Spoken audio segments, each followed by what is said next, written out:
Hello, good morning. My name is Adrian Simone. Um, Coming to you live. No, I'm just playing. My name is Adrian Simone. A lot of y'all know me by Cookie. Some of you guys know me by Sweets. Either way, I'll answer. Um, I've been into writing books or writing and reading and singing since I was probably about the age of 5 or 6 years old, doing my own hair, all that type of good stuff, entrepreneur stuff. I went to the federal penitentiary. I did some time, 4.5 years, on a 5-year bid. Yes, everybody has made mistakes. Everybody has done some wrong, and you got to pay for it. And my time was up, and I did that. Period. Um, while I was in there, though, I manifested, and I found out a whole lot, like about myself. And sometimes God will sit you down so you can get to know you. Or sometimes God has to make you so uncomfortable for you to leave the situation. Prison was very uncomfortable, so yeah, I left a lot of situations too. And while I was in there, though, I did write a book pertaining to some true events in my life. Basically, the book is telling how I went from that to this, how we got here, how we got this far. It is some graphic stuff in this book.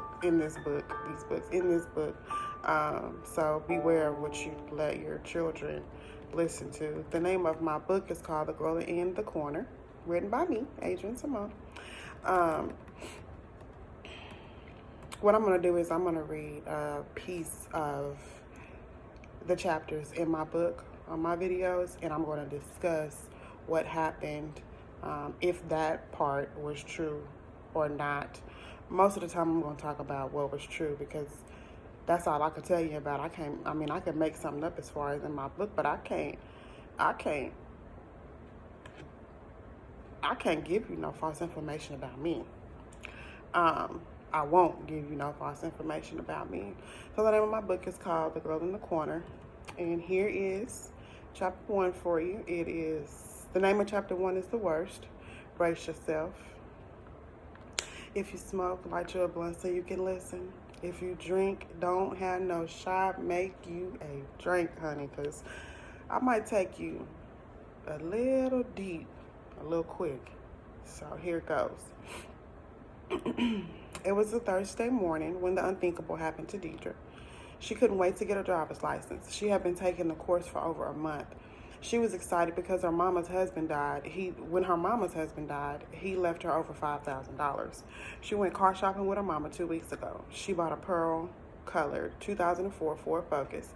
It came with a banging ass stereo system and 18-inch rims. Hell, you could hear it before you saw her coming up the block.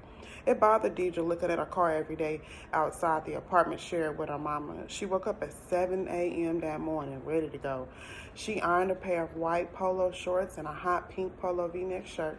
She laced her feet with a pair of Converse. Those were her favorite because of the multicolored tongues. I'm one fine-ass first-time driver, Deidre said to herself.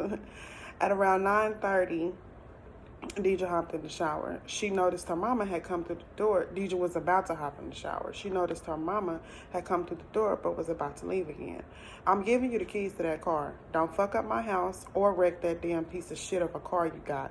You don't have full coverage to be acting a damn fool with your ratchet ass friends. You got a stack on the table and a car to eat. Your sister is staying at your Aunt Lowe's for a while. And take your ass to school too, she yelled as she walked out the door. She was carrying a Gucci backpack, rolling a Gucci suitcase with a Gucci purse on her shoulder. She was always a fly-ass bitch. Deidre followed her mom out the door. Okay, mama, thank you, I love you, Deidre yelled as her mama got in the Mercedes and drove off. Deidre ran back in the house to find her weed tray. She rolled and lit the blunt before her shower. She loved being high in the shower. She turned the shower on nice and hot. She loved the water that way. It made her feel like her body was extra clean. Just as she was about to turn on the stereo, the damn phone rang. She always checked the caller ID before she answered because if it was somebody she didn't want to talk to, she just wouldn't answer it. Hello, she said into the receiver. Bitch, what are you doing? Asked her best friend Alex. Alex was the realest bitch Deidre knew. She always has Deidre's back at any cost. Nothing. Blowing a blunt, about to get in the shower. What's up? She said as she puffed on the backwood. I wanted to ride with you. I know you're going to blow one in your new ride, and who better to blow it with? Alex said excitedly. They always tried to impress each other. Girl, whatever. Your ass ain't nobody special, Deidre said jokingly as she continued to hit the blunt. Yeah, bring your ass on. I'm about to hop in the shower. I'm going to leave the front door unlocked for you. I'm on my way right now, Alex yelled into the phone before she hung up. They never said bye before hanging up the phone. Deidre felt like it was saying, you're going to heaven. Deidre laughed to herself as she put the blunt out in the ashtray sitting on the nightstand in the bedroom. She blasted the stereo loud with Boosie Badass Dissing Lover thumping through the speakers. As she entered the bathroom, she took her clothes off and got into the shower. The water felt lovely running down her body. She heard the door slam. Alex, is that you? She yelled outside the curtain. She didn't get a response, so she figured it was her. She probably smoking the blunt I left in the ashtray, Deidre thought to herself. She paid it no mind and kept bathing her body. Water was running down her face when she heard the bathroom door hit the wall. Before she could dry her face and pull the curtain back, she felt a hand forcibly grab her by her hair. With her hair and the shower curtain in the intruder's hand, she felt her body hit the side of the tub, causing so much pain. It felt like her lungs had collapsed. She got 3 blows to the face as she was being dragged out of the bathroom. She was pulled across the carpet to her room, causing massive burns on the backside of her body. It burned so bad it felt as if her skin was peeling. When she opened her eyes, she saw 3 men standing over her. They tossed her on the bed when she tried to escape. She was clotheslined by the man in the black mask. Hell, they all had on black masks. She was in so much pain, from the crown of her head to the bottom of her feet. Her veins felt beaten down. One of the men stood over her head and tied her hands to the headboard. I can't breathe, Deidre cried out. Oh my God, please don't kill me, she begged the man. Shut the fuck up, bitch, one of the men yelled at Deidre as he punched her twice in the face. She had been abused by her mother for years, so she knew when someone who was beating you meant business. She swallowed blood as she tried to hold her cry. She just knew if she made another sound, she was dead. The other 2 men tied her ankles to the footboard. Please don't do this, she cried out. Why are you doing this to me, she asked, but got no answer. The man that tied her right ankle stood over her. He slapped and punched her over 10 times. She felt the swelling in her eyes. She could only see a little. All she could hear was Boosie's CD scratching over and over. They took turns ramming their dicks inside of her. It hurt so bad. Her stomach was cramping. She could feel pain in her chest. She wanted to puke. Tears rolled down her face. They burned too. All she could think about was, why me? What made them want to do this to me? Why did I deserve this? What did I do? She didn't feel any more movement. She couldn't hear anyone talking. She tried to wiggle her way out of the knots, but they were tied too tight. When she moved her head, it hurt. It felt as if her neck was broken. Then she heard footsteps. Oh my God, best friend, Alex cried out as she ran into Deidre's rescue. What happened to you, Deidre? Heard Alex scream. She quickly untied Deidre's wrists and ankles. She covered her with the sheets that were on the floor next to the bed. Although Deidre couldn't see, she heard the dial tone. Please, someone help me. My friend is laying here naked and there's blood everywhere, Alex yelled at the 911 operator. We're at 3501 Legacy Drive, apartment 24. Please, hurry, Alex yelled. She threw the phone up against the wall. Who did this to you, baby? Alex cried as she held Deidre's head in her palm of her hands. I'm so sorry for taking so long to get here, Alex heard several loud footsteps coming up the stairs. The ambulance made it there in less than 15 minutes. Ma'am, can you hear me? An officer yelled through the threshold of the front door. Yes, sir, we're in the bedroom, Alex responded. As the police and paramedics entered the room, they quickly got to Deidre's rescue. Alex didn't want to let go of Deidre's limp body. Ma'am, can you hear me? Deidre heard one of the paramedics ask her as he cupped her cheeks in his hand. He asked her question after question. Deidre couldn't say a word. She could hear them loud and clear. She just couldn't see. Her eyes were swollen shut. Her lips felt bigger than her face. She had a headache the size of Japan. Her back was horribly burned. Her spine felt broken from hitting the side of the tub so hard. When the paramedics tried to pick her up, I'm sorry, y'all, to put her on the gurney, she screamed in agonizing pain. Her body felt torn. Her bones hurt and they were sore. And when they tried to close her legs, she screamed even louder. Her vagina felt ripped into pieces. Before she knew it, she passed out.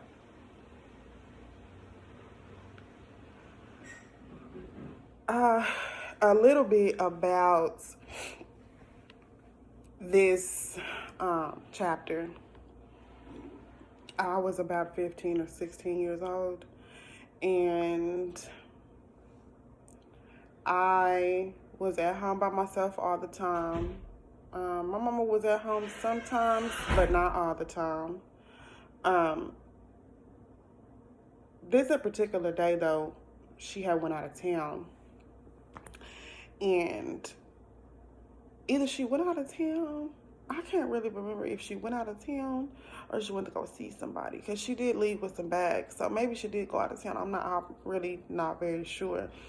I wasn't very sure then though.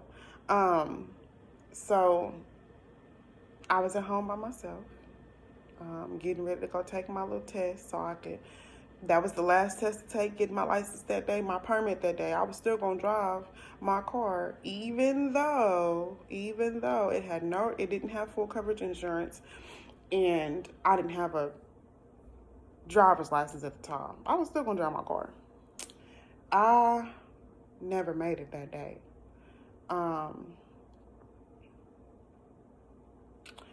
I remember talking on the phone to my homegirl, telling her, hey, I'm gonna leave the door unlocked for you. You can go with me. We're gonna kick it. We're gonna chill. We're gonna smoke. Well, I remember hitting the side of that tub real hard like that. It was like, it really did feel as if either my ribs or my spine had like collapsed, like they broke, like my body felt so torn. I don't know if I was more upset that it was about to happen or there wasn't nobody there to save me.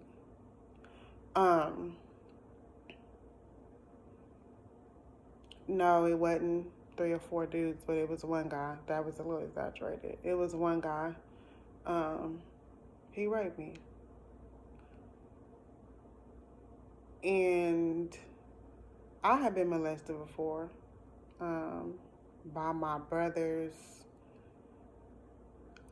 cousin on his daddy's side. When I was 9, living in West Monroe, Louisiana, I went to Mitchell Elementary, which is not even Mitchell Elementary anymore. The school been closed down for years. I was going to Mitchell Elementary, and they came to the school, right, to talk about, unwanted touches. I don't know if your kids, if they do that, if they still do that, they talk to your kids about unwanted touches, and they get to see the firefighters, stuff like that. I don't really know if they still do that or not, but they did that when I was in school in Louisiana. So they came to the school to talk to us about that, and I told them about him touching me and feeling on me, and I ain't like it, and I told him. And then, there comes the counselors and all of that type of stuff. Well, when they told my mama, I don't know if a lot of people, if women can like relate to this, but when they told my mama that I said that boy did something to me, she wasn't mad at him. She was mad at me. I think my brother's dad and her were about to get married, or she wanted him to marry her or something like that. And I guess she was trying to win him back. I don't know. Really don't know. I was only 9, so there's only so much I really like kind of remember. But I remember this though. I remember her putting me out, being mad at me. I remember her beating me real bad, beat me up all the time, deemed me a liar to everybody else because she didn't want to believe that had been happening, because I hadn't said anything before. I was made to believe that stuff, that what he was doing was the right thing. But when I got to school and they told me that was the wrong thing, oh, so it's wrong? Okay, so, well, since it's wrong, he been doing it. And let me tell you, the funniest thing, this is the funniest thing. So at the school, right, they took me into like the counselor's office or whatever. And then so his grandma came and my grandma was on the way and, whatever. But when his grandma was talking to me, she asked me, do you think he was just playing with you? And my grandma was like, playing? Don't nobody play like that. That ain't nothing to play with. So right now as an adult, the way I see that, what did she mean by playing? What did she mean by, was he playing with me? Like, so are you trying to say that in y'all's family, if y'all catch the kids playing house, because a lot of people play house. So what you're saying is if y'all caught the kids playing house or hunching on each other, oh, they just playing. That's what y'all did? I don't think so. Or maybe they did. Maybe they were just some sick individuals. Maybe they was. I ain't no telling. But what I do know is that I was hurt. I was hurt from what he was doing. He had been doing that since I was 6. I'm 9. I was hurt. My brother's dad and my mom, they had only been together 6 years.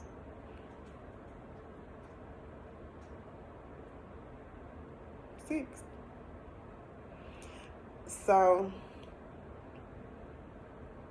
on down the line after that happened, I was deemed a liar all the time. I was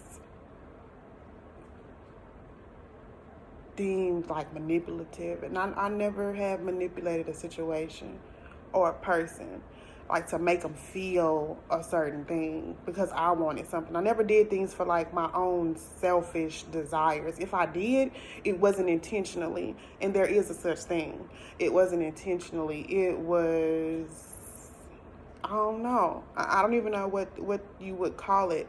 I just know that as a child, when I told my mom that something like that happened to me and she didn't believe me, and then I was a liar and all of that afterwards, just imagine how I felt then.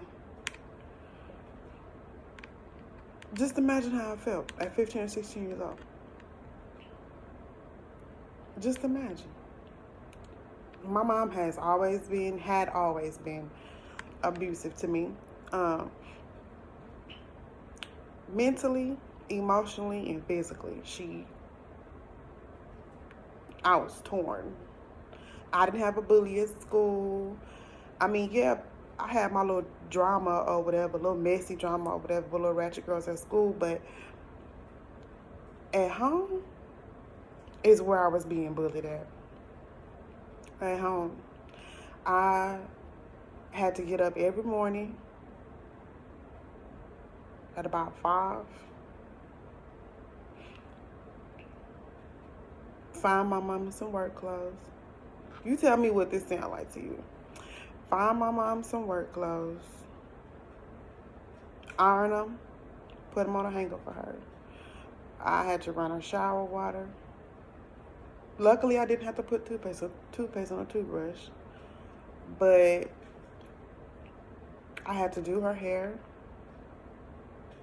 find her some shoes to match, fix her lunch for work and pack it all up, put it in the car, walk her to the car. If the clothes weren't creased right, you had to do it all over again. If her hair wasn't done right, you had to start all over again. If somebody at work made that lady mad, she'd come home and whoop my ass. I couldn't have friends and stay out. There was no such thing as, oh, I lost track of time with her. There was no such thing as, Oh, can I stay the night? There was no such thing as a whole lot of stuff. I had to beg damn near. And crying wasn't going to get me nowhere. She was going to think I was weak and then she'd take advantage of me. She's broken both my wrists before. I still got like scar marks where she would like do certain, like she would hit me with an extension cord so hard that it bruised me or that it like broke skin. Punch me in the face, hit me in the face, like black my eyes, bust my lip, and I used to wonder, like, do I take up for myself? What I'm supposed to do? Because it just seemed like the woman hated me so much. And then, yeah, I did do things. Yeah, like sneaking out with my homegirl and them. Yeah, normal stuff. She would manipulate me into telling on my friends and getting my friends in trouble. And then that had me having trouble at school because now I had to fight with my friends and argue with my friends because you starting stuff. I didn't have like a peaceful childhood, and I don't think anybody had a peaceful one, but there was no, between me and mom, nah, there was no, she was my best friend. She knew my favorite color. If you asked that woman right now what my favorite color was, she probably would tell you pink, and it's not. It's not. There's not very much that she does know about me. I'm not trying to like bash my mom or anything, but that's just what it was. You know what I'm saying? I'm gonna call a spade a spade. That's just what it was. It always felt like a competition. Or it always felt like, I felt like this lady hated me. I did. I felt like she hated me. I felt like, what was you know how many times I attempted suicide? Let me tell you, one time I tried to attempt suicide. I was working at Chuck E. Cheese. I think it was off of Preston and Plano. I don't know, somewhere. I used to work at a Chuck E. Cheese. I was a host. Made some really good money, girl. Ooh, good money. And after the rape or whatever, they move the rape in Dallas. They move us, or Plano. They move us to Wiley. We get this nice little pretty house in Wiley or whatever. Predominantly white neighborhood. I think it was us as a black family and another family. It was like two black families, one of them being us, on the street or whatever. And we had that little one white boy who always thought he was black hanging out with us. Yeah, we had one of them, but he was cool. He was real cool, real cool. Not nobody to get you in no trouble or nothing. Well, he did his own dirt, but So anyway, after the rape had happened, I was so nervous and I was so scared to be around people. Like, I couldn't go to public school no more because that just didn't work for me. I couldn't be in a room where there weren't any curtains on the windows or like on the blinds. I couldn't do that. It scared me half to death. I would feel, I don't know, I just felt uncomfortable. For a long time, I showered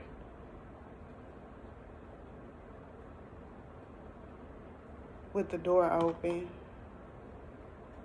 And I would like, I don't know why I'm laughing, but I guess I'm laughing because I could talk about it. And I'm on a camera talking about this. I know my camera moving kind of weird. I'm sorry.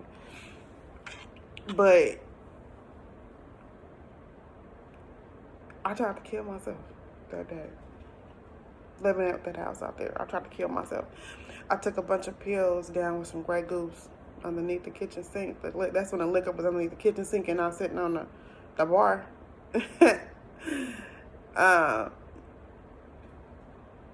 She walked into the room. I remember it. She walked into the room. And I don't want to say gasping for air. I was just kind of like, I was just real high. And I couldn't say a word. I was high. And she said, "You trying to kill yourself?" Well, bitch, go ahead and die. Go ahead and kill yourself. I'm finna go to work. Now, when you hear that, you finna go to work. I'm finna go to work. I'm like, you finna go to work. But I feel like I'm about to die here. This is what I feel like. This is what I wanted, though. I cannot tell y'all. I do remember like falling over on top of my bed, and I almost hit from the bed to like the dresser. I almost hit it, the dresser. I bounced off the mattress and almost hit the dresser. I just fell to the floor. I don't know how I got to my cell phone to call my manager at Chuck E. Cheese. It was a short, chubby, yellow bone lady with glasses and pretty hair. And she always smelled like Jergens lotion. She always smelled like Jergens lotion. I called her and told her that I was trying to kill myself. And she said, what? Hold on. And she was screaming into the phone, stay on the phone with me, baby. Stay on the phone with me. And I passed out. I don't remember the ambulance getting there. I'm guessing she called them. I don't remember nothing. I don't remember.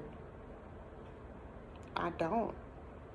I remember waking up, opening my eyes at the hospital, and I look over to my right, and I think it was my mama best friend that we call Auntie, sitting on one side. And I can't remember. I know that when I see my mama's face, I didn't want to be there. I didn't want her to be there. I didn't. But I was so scared, y'all. I don't even know why right now, like, I have this slight fear. But I have no reason. I have no reason to have that fear.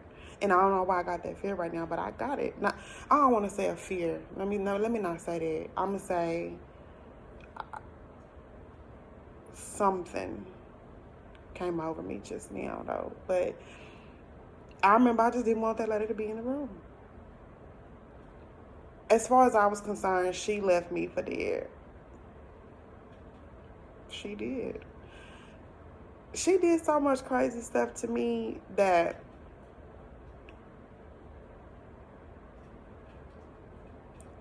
I got time to tell you. So I'm going to tell you. And I'm going to explain it to you and let you know exactly what it was going on and how I felt. In this chapter, though, I don't know. I'm trying to keep from crying, y'all. Because I don't want to cry. I'm ugly when I cry. But I felt broken, embarrassed,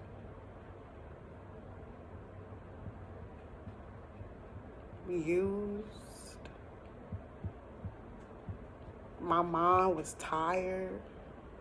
My body was weak. Not just from being raped, but my body was weak from having from the rape on before.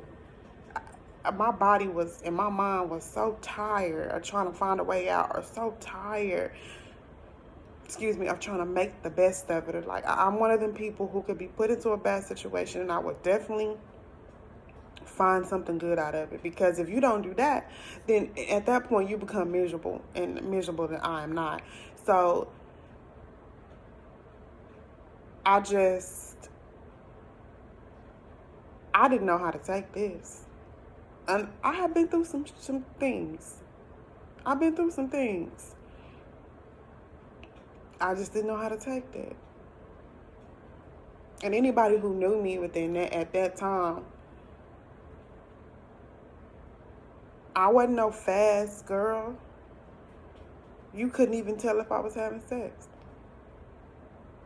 I wasn't one of them girls who want to be around all the boys all the time so I could show my ass. Nah, man. I'm around all the boys because all the dudes cool. We cool. Not that I'm a little thought in high school. Nah. I don't know of no boy in school that could tell you anything like that about me. Anybody I went to school with, I don't think they could tell you something like that about me, because it wasn't like that. It wasn't like that. But I was,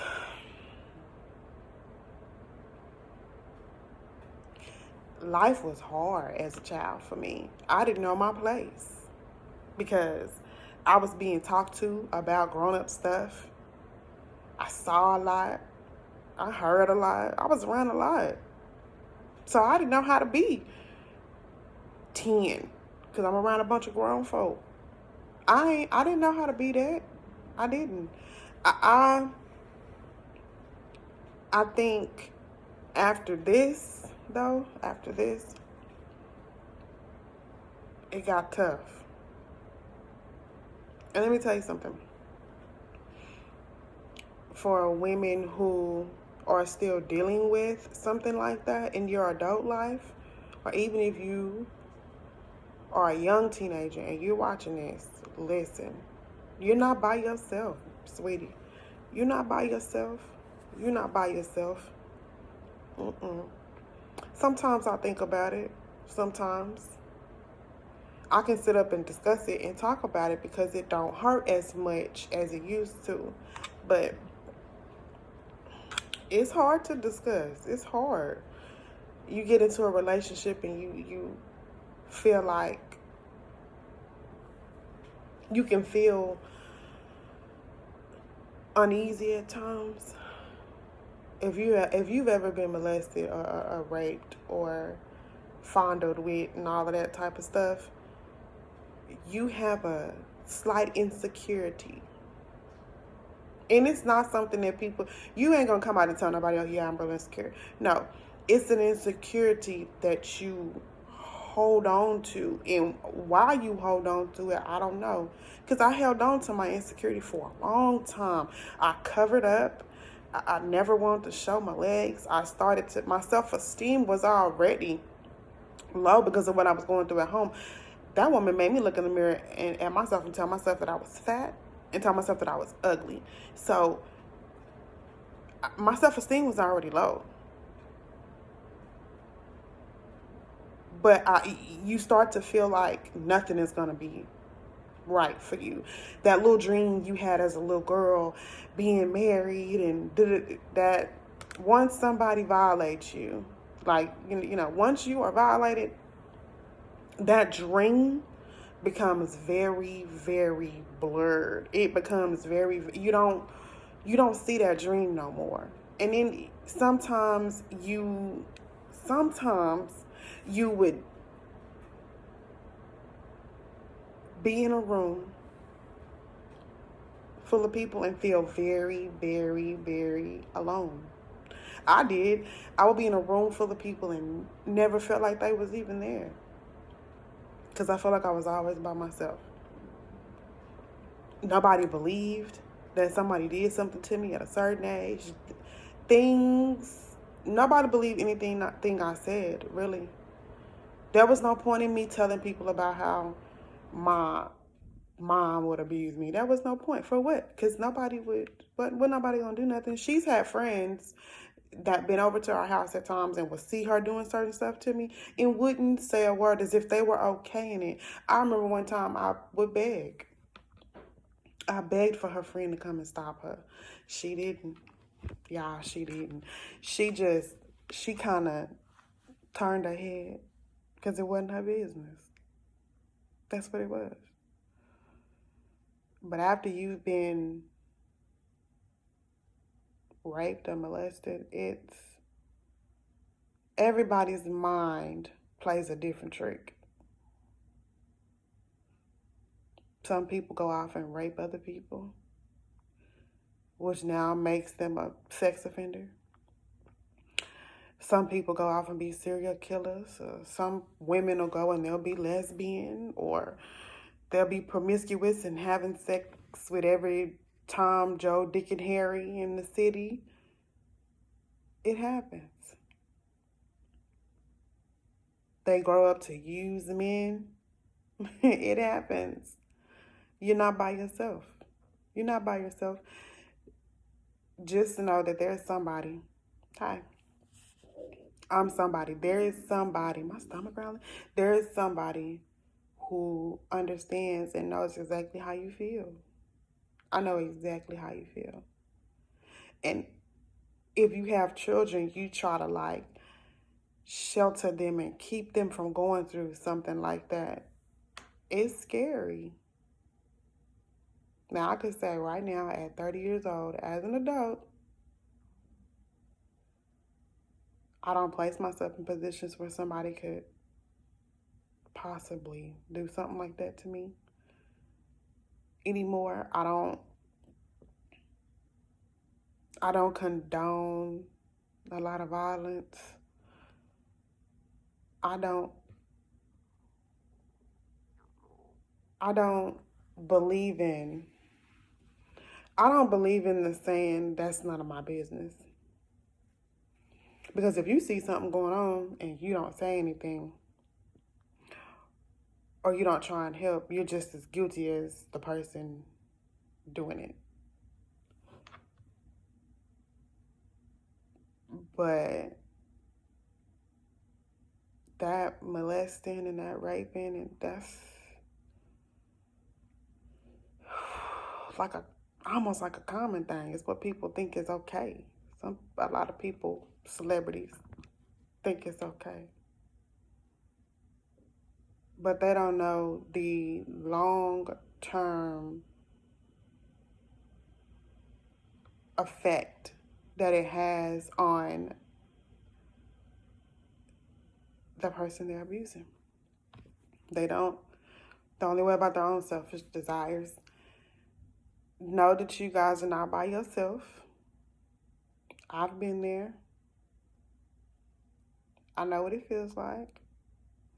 I know what it feels like to be scared to be in a relationship because you feel like you're still holding on to that. I was holding on to so many of the things, so much of the stuff that happened to me as a child, that when I got into a relationship, I began to reflect what happened to me as a child. So my mom used to beat my ass. I'm talking about beat my ass, y'all. Beat my ass. I'm talking about for nothing. For nothing used to beat my ass, right? I got into a relationship. Know what I did? I beat ass. I fought her. And for nothing, over small stuff. And I never could figure out why I was doing it until I went to the penitentiary. I had to lay it down. And I found out that I was just giving back what was given to me, which wasn't right. So right now in my adult life, I got to put my hands on you. I don't even want to be with you. I don't want to be with you. Don't want to have nothing to do with you. I feel like, and I live by this, what I did not receive as a child, or what I did not receive as a person, just being a person out there going to school, or a person in the street, what I didn't receive, I'll try to give that to people, because everybody needs somebody to listen. Everybody needs somebody to believe in them. Everybody needs somebody to talk to. Everybody needs that. Right now, it's all about saving our children, because it's the hate that we give them that makes them grow up to be what or who they are. It is. It really is. So this was the worst, that chapter. It was exactly what it was. What it's called, the worst. It was the worst. And until you come to terms with the fact that it's not your fault that people suck at being people, you'll be all right. People just suck at being people. That's all. They suck at being people.